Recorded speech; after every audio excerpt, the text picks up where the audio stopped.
Tout d'abord, merci de m'inviter sur votre plateau. Comme vous l'avez si bien dit, c'est une première en Côte d'Ivoire, donc c'est important pour nous parce que ça signifie tout simplement que nous avons gagné en notoriété. Il faut dire que la première édition a été en quelque sorte une édition de test. La seconde a été une révélation de nos talents africains. Et cette édition, on pourrait tout simplement dire que c'est l'édition de la confirmation. Alors, il faut savoir que la Côte d'Ivoire a beaucoup investi ces dernières années dans les infrastructures, donc c'est très important pour nous. Et nous avons donc plusieurs choix en fait.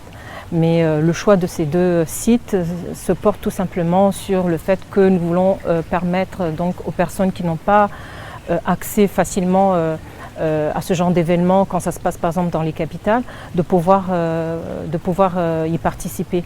Donc ça a été plus un choix de proximité. Et il faut dire aussi que ces deux sites-là vont faire partie en fait des stades sur lesquels la CAN va se dérouler. Donc ça nous permet aussi quelque part de faire aussi la promotion du tourisme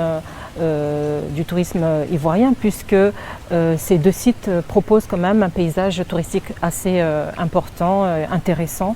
Donc c'est la promotion du tourisme ivoirien aussi. C'est une très bonne question.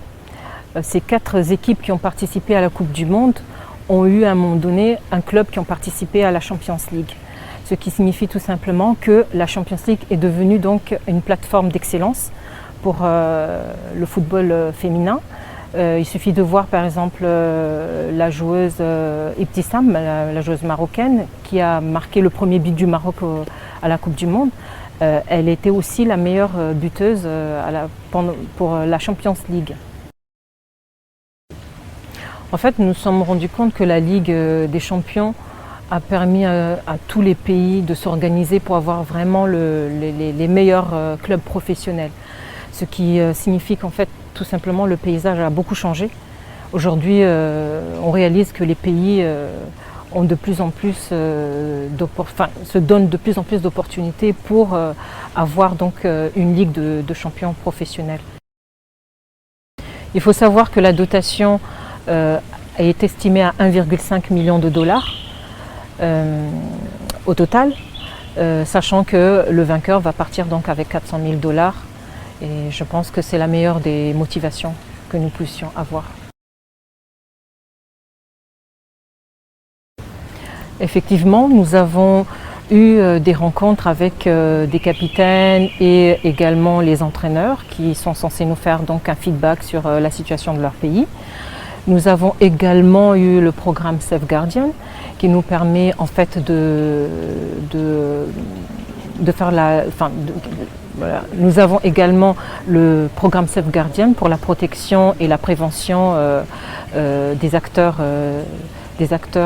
femmes dans le football.